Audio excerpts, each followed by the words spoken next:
con Juan Carlos Calle. Leemos en Génesis capítulo 6, versículo 14. Dijo pues Dios a Noé: construye un gran barco de madera de ciprés y recúbrelo con brea por dentro y por fuera, para que no le entre agua. Luego construye pisos y establos por todo su interior. Queridos, en lo que respecta a Dios, la tierra en los días de Noé se había convertido en un muladar. Ya habían pasado 1600 años desde la creación de Adán y Eva, y así como la población de la tierra creció en número, también lo hizo en maldad, corrupción y depravación. Dios echó un vistazo y vio lo malo que era. Todos corruptos, la vida misma corrompida hasta la médula. Génesis capítulo 6, versículo 6 nos dice que el Señor se dijo para sí: ¿cómo me duele haberles creado? Voy a tener que juzgar la tierra. Y esto realmente es aterrador, ver cómo Dios se arrepiente de haber creado a la humanidad. Lo triste es ver que el dolor de Dios no era el dolor por cometer un error, pues Dios no comete errores. El dolor fue porque la humanidad decidió por el camino del mal. Proverbios capítulo 1, versículo 29 al 31 nos dice que ellos odiaron el conocimiento de Dios. Decidieron no temerle, rechazaron su consejo y no prestaron atención cuando les corregía. Por esto se afligió el corazón de Dios, le dolió a Dios ver cuán lejos y cuán bajo había caído la humanidad, pero sobre todo ver cuán distantes estaban de lo que Él pretendía originalmente en su proyecto llamado Edén. Queridos, los pecados que causaron el diluvio en los días de Noé son los mismos pecados que hoy día acercan más el juicio en fuego de Dios. El apóstol Pablo nos lo recuerda y lo confirma en 2 de Timoteo capítulo 3 del 1 al 5, diciendo que antes del regreso de Cristo a la tierra, el mundo viviría tiempos peligrosos, llenos de placer, materialismo, inmoralidad, violencia, desidia y rechazo de las cosas de Dios.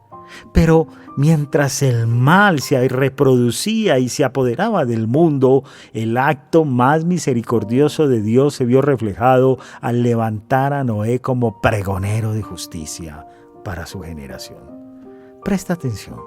Mientras por años Noé construía el arca, es decir, mientras Noé cortaba, enclavaba la madera, les advertía a sus amigos, a sus vecinos y a toda la comunidad de lo que Dios estaba a punto de hacer. Pero nadie escuchó, nadie quiso creer, nadie interpretó, cada quien siguió viviendo su vida a su antojo, a su manera, y al final perecieron. Ahora, volviendo a la tipología del arca como medio de salvación para Noé, observamos que las Escrituras nos dicen que el Señor le dijo a Noé que la construyera con madera de gofer, es decir, ciprés, una madera que no se descomponía, una madera resistente a la putrefacción, simbolizando así que el arca como medio de salvación era incorruptible. Por otro lado, al pedirle al Señor a Noé que la calafateara por dentro y por fuera con brea, figuraba que debía construirla por todas partes con una resina que en el Antiguo Testamento se traduce como kafir, es decir, cubrir o realizar expiación. En otras palabras, Dios le dijo a Noé que cubriera el arca con expiación.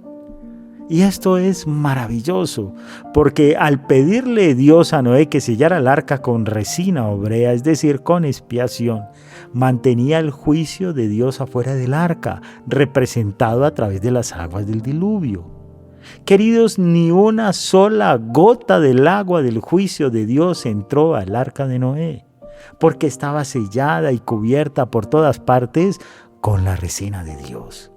Y esto es importantísimo para ti y para mí en cuanto a nuestra salvación. Verás, así como ni una gota de agua del juicio de Dios entró al arca, para el creyente de hoy su fe en Jesucristo le es contada como justicia y ni una flama del juicio venidero le alcanzará porque está cubierto, sellado por la sangre del Cordero de Dios.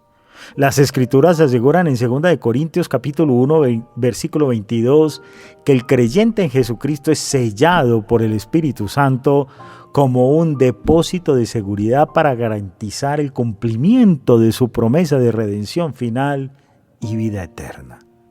Volviendo a nuestro texto del día, finalmente dice las Escrituras que el día en que menos pensó la humanidad de su momento, un día común y corriente para todos los que vivían alejados de su Creador, comenzó a llover. Llegaron los animales y Noé y su familia entraron juntos al arca. Dios cerró la puerta del arca, las aguas de la inundación se elevaron y el arca llevó a Noé y a su familia a un lugar seguro. ¿Cómo lo logró Noé y cómo lo lograremos tú y yo? Es la gran pregunta. Y la respuesta es por fe y obediencia a Dios. Las Escrituras aseguran, queridos, que nuestra salvación es posible por la resurrección de Jesucristo, quien subió al cielo y tomó su lugar a la derecha de Dios, y en quien están sometidos los ángeles, las autoridades y los poderes, y un día volverá en gloria, el día menos pensado para la humanidad corrupta, pero para nosotros, los que hemos creído en Él, será un día de gozo y de plenitud, de alegría y fiesta al ver el cumplimiento final de la promesa. Recuerda, una vez salvo, siempre salvo. Por causa de Jesús ya fuiste perdonado, ya está hecho. No hay ninguna otra cosa que hacer para salvarte más de lo que Jesucristo ya te salvó.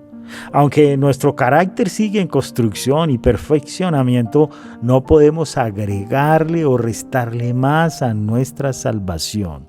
Las Escrituras nos pide que la retengamos y la disfrutemos. Medita en esto.